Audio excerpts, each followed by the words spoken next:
Sebelum kita masuk ke nevus unius lateralis itu kita harus tahu dulu nevus epidermal. Dikarenakan nevus unius lateralis itu adalah subtipe dari nevus epidermalnya. Di mana relat ini atau nevus ini terjadi di kulit bagian superficial dan kelainannya atau distribusinya itu unilateral, jadi hanya sebagian badan dan mengikuti garis Blaschko atau bersifat linear.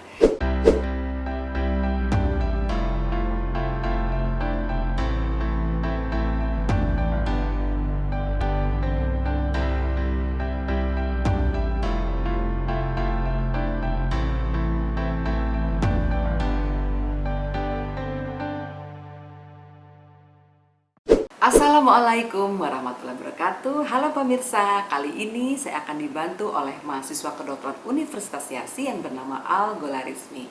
Dan pembicaraannya dia akan membicarakan tentang tai lalat yang berbeda dari biasanya, yaitu merupakan varian dari nevus epidermal yang disebut dengan nevus unius lateris, di mana tai lalat ini atau nevus ini terjadi di kulit bagian superficial dan kelainannya atau distribusinya itu unilateral, jadi hanya sebagian badan dan mengikuti garis Blaschko atau bersifat linear. Kelainan ini tentunya kongenital karena ditemukan pada saat lahir atau tahun pertama kehidupan, berupa bercak yang berwarna kecoklatan sampai kehitaman dan kemudian atau juga bisa dengan sama dengan warna kulit dan batas jelas. Permukaannya itu tidak rata, jadi kasar atau disebut dengan verrucosa. Dan pengobatannya itu bersifat resisten sehingga sering terjadi kekambuhan. Namun penyakit ini sebagian besar bisa menetap hingga dewasa. Diikuti acaranya sampai habis hingga kita tahu apa penyakit ini yang sebenarnya, ya. Ikuti.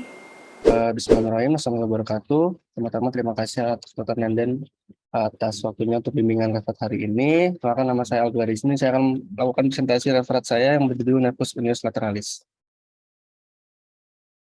Untuk definisi, sebelum kita masuk ke nevus unius lateralis itu kita harus tahu dulu nevus epidermal. Dikarenakan nevus unius lateralis itu adalah subtipe dari nevus epidermalnya. Untuk nevus epidermal sendiri itu merupakan bentuk umum dari hematoma yang berasal dari embryonal ectoderm yang ditandai dengan adanya proliferasi epitelium. Untuk subtipenya sendiri nanti dibahas setelah slide berikutnya. Jadi nevus unius lateralis itu adalah varian dari nevus epidermal verrucosa yang lesinya ditandai dengan adanya distribusi lesi unilateral. Lesi biasa ditemukan pada saat lahir atau pada tahun pertama kehidupan. Untuk lesi sendiri berupa bercak kecoklatan atau sama dengan warna kulit dengan batas yang jelas, permukaan yang verrucosa. Nah, ini untuk klasifikasi dari nevus epidermalnya sendiri. Itu untuk subtipenya sendiri tergantung dari distribusi lesi dan tipe sel yang predominan. Untuk yang keratinosit itu berarti nevus epidermal verrucosa. Untuk pada kelenjar sebasea, nevus sebasea, unit pilosebaceus itu di nevus comedonicus. Untuk kelenjar ekrin itu nevus ekrin dan atau kelenjar apokrin nevus apokrin. Jadi bisa dilihat untuk nevus unius lateralis itu termasuk dari subtipe nevus epidermal yang verrucosa. Untuk epidemiologinya sendiri, untuk insiden nevus itu biasa 1/1000 lahir hidup. Untuk lesinya 80% terlihat pada saat sudah lahir atau pada tahun pertama kehidupan. Untuk prevalensi antara laki-laki dan perempuan itu sama.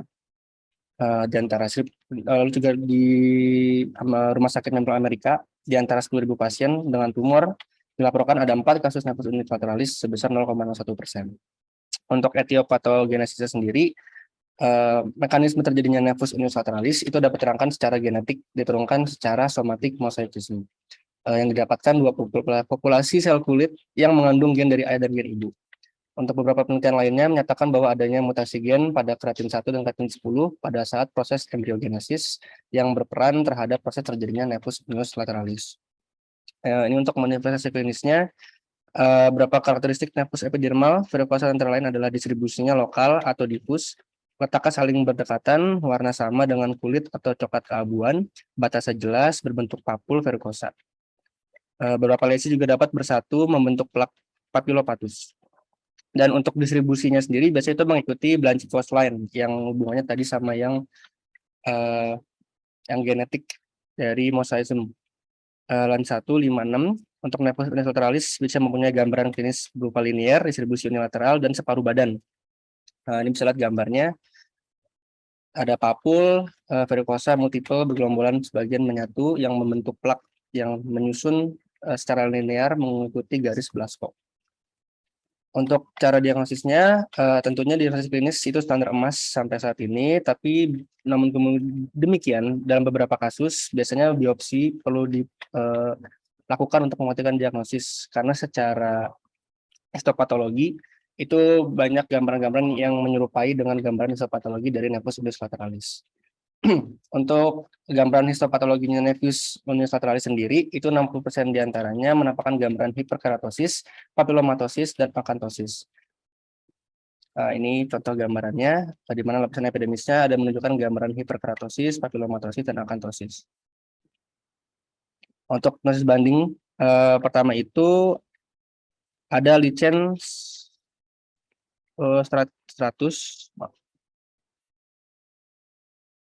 Jadi gambaran klinis Nevus unilateralis itu bisa mirip dengan lichen 100, linear parakeratosis, linear psoriasis, dan incontinentia pigmentia stadium veracosa. Untuk lichen 100 sendiri, itu disebut juga dengan blankolinear acquired inflammatory skin eruption, terutama mengenai individu yang berumur 4 bulan sampai 15 tahun. Biasanya wanita lebih sering daripada laki-laki dan terutama mengenai daerah badan. Biasanya bisa sembuh sendiri dalam waktu 2 tahun, maaf. Untuk porokeratosis linear, itu adalah varian dari parakeratosis yang jarang terjadi. Distribusi penyakitnya ini lokal dan juga dapat linear mengikuti Blanskol-line atau dapat pula unilateral dengan predileksi pada tungkai dan kaki atau bilateral mengenai ekstremitas dan badan.